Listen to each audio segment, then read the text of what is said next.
పార్టీకి ఓటేసిన పాపానికి నేను ఆత్మహత్య చేసుకుంటున్నా అని చెప్పి ఆ స్థానిక కాంగ్రెస్ నాయకుల దాష్టికానికి ఆయన స్వయంగా ఒక వీడియో మెసేజ్ విడుదల చేసి ఒక రైతు ఆత్మహత్య చేసుకున్నాడు. నిజంగా ఆయన మాటలు వింటే చాలా హృదయ విదారకంగా ఉన్నాయి. అదొకసారి ఖమ్మం జిల్లా చింతకాని మండలానికి చెందినటువంటి రైతు మరి ఆయన వీడియో ఒకసారి ఆ ప్రభాకర్ గారి వీడియోను మీరు చూసిన తర్వాత ఆ అంశం మీద తిరిగి మాట్లాడతాను. నెంబర్లో ఉన్న పొలాన్ని 276, 277 బోజెట్ల వీరభద్రనే, బోజెట్ల ప్రభాకరు. అలాంటి మా పొలాన్ని పొక్కులేళ్లతో 2 200లు, 2 జేసీబీలు, మరి అలాగే 2 ట్రాక్టర్ డోజర్లతోటి సర్వనాశనం చేసి నా పొలాన్ని నాశనం చేశారయ్యా. అలాంటి వ్యక్తులు కోరపాటి కిషోరు, అలాగే మరి పెంటాల రామారావు, అలాగే మరి గుర్రం నాగమల్లేశ్వరరావు, అలాగే వ్యక్తులు కొంతమంది మొగిలి శ్రీను, మొగిలి ముత్తయ్య, ఇలాంటి వ్యక్తులు అందరూ కలిసి వాళ్ళకి సపోర్ట్ చేసి నా పొలాన్ని సర్వనాశనం చేశారు. దయచేసి నా ముందు దయవంచి రైతు వారీగా ఈ వీడియోని మన ముఖ్యమంత్రి గారికి, మన బట్టి విక్రమార్క గారికి పంపించి నా రైతుగా కాపాడాల్సిందిగా కోరుతున్నామయ్యా. అలాంటి నాకు ఈ మందేశారనయ్యా, 2 ఆలోచనలు కూడా ఏమీ లేదయ్యా. నా పొలాన్ని సర్వనాశనం చేసి వదిలేశారయ్యా. మరి ఎంఆర్ఓ గారికి చెప్పారయ్యా, ఎంఆర్ఓ గారు చెప్పినా కూడా ఏ ప్రయోజనం లేకుండా పోయిందయ్యా. మరి ఎస్ఐ గారికి చెప్పాయా, ఎస్ఐ గారికి చెప్పా కూడా ఏ ప్రయోజనం లేకుండా పోయిందయ్యా. ఇవాళ మరి అటు తిరిగి కలెక్టరేట్కి వచ్చిందయ్యా. కలెక్టర్ గారికి వెళ్తామనేసి టైం అయిపోయింది అన్నారయ్యా. నాకు ఏరే చరణం ఏమీ లేదయ్యా. ఈ మందు పుట్టి తప్ప 2 ఆలోచన కూడా నాకు ఏమీ లేదయ్యా. సర్వనాశనం కావడం తప్ప నా కుటుంబం ఏమీ లేదయ్యా. నా 3 ఎకరాలు 7 ఎకరాలు 10 కుంటల్లో 3 ఎకరాల పొలాన్ని సర్వనాశనం చేసి చేశారయ్యా. నాకు అది వేరే ఖచ్చితంగా కూడా ఏం లేదయ్యా. ఈ మందు పుట్టే నాకు శరణమయ్యా. రైతు వారికి అందరూ దయవంచి, నా అందు దయవంచి ఇది మన ముఖ్యమంత్రి గారికి, మన బట్టి విక్రమార్క గారికి చేరాలని దయచేసి నా ముందుగా కోరుకుంటున్నానయ్యా. ఇంత మటుకి నేను ఎవరు పోలేదయ్యా. దయచేసి నేను రైతుగా బతికినయ్యా. రైతే రాజ్యం వస్తే బాగుంటుందని చెప్పేసి మన కాంగ్రెస్ గవర్నమెంట్ ఓటేసానయ్యా. కాంగ్రెస్ గవర్నమెంట్ ఓటేసినందుకే ఇదేనా నాకు సర్రు. ఈ 2 ఆలోచన లేదయ్యా. దయచేసి అందరు కలిసి నాకు న్యాయం చేయాల్సిందని కోరుతున్నాం అయ్యా. నా కుటుంబ సభ్యులకి న్యాయం జరగాలని నేను ఇదే పేరు నా కుటుంబ సభ్యులకి న్యాయం జరగాలని దయచేసి కోరుకుంటున్నాను అయ్యా. అయ్యా మీకు దండా పెడతానయ్యా. రైతు వారికి అందరూ నన్ను దయవచ్చి అందరూ ఇచ్చేయండి అయ్యా. 2 ఆలోచన కూడా ఏలేదు. నాకు మతం ఉండేది అయ్యా. నీకు అందరూ కలిసి నాకు న్యాయం చేయండి అయ్యా. ఇది నిజంగా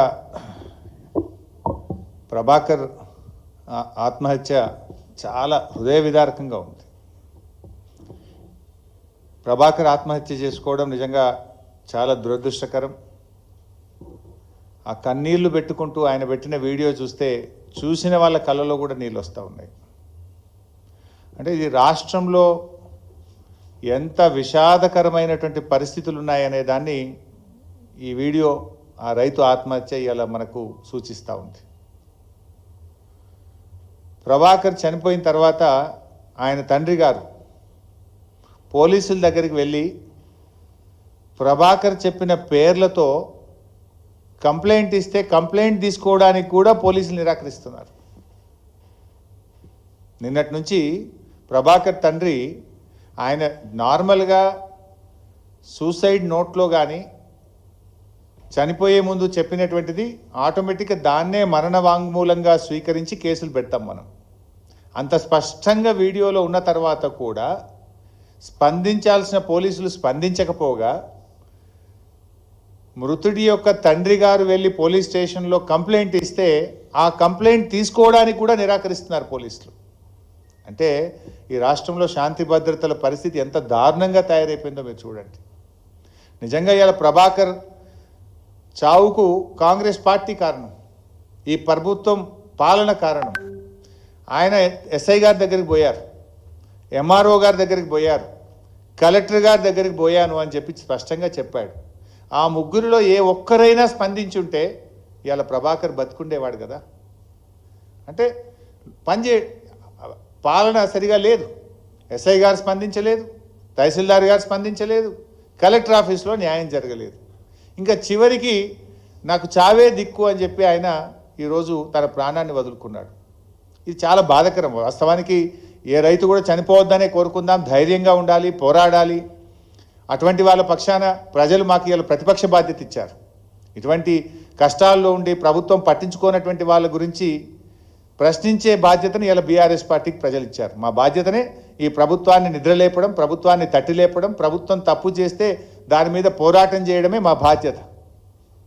సో ఈ సందర్భంగా నేను మిగతా రైతులు కానీ ఎవరైనా మీకు ఏదైనా కష్టం ఉంటే అధికారులకు చెప్పండి, వాళ్ళు వినకపోతే మా దృష్టికి తీసుకురండి, తప్పకుండా మేము పోరాడతాం, మిమ్మల్ని కాపాడుకుంటాం తప్ప ఎవరు ప్రాణాలు తీసుకోవద్దని చెప్పి కూడా మేము విజ్ఞప్తి చేస్తూ ఉన్నాం.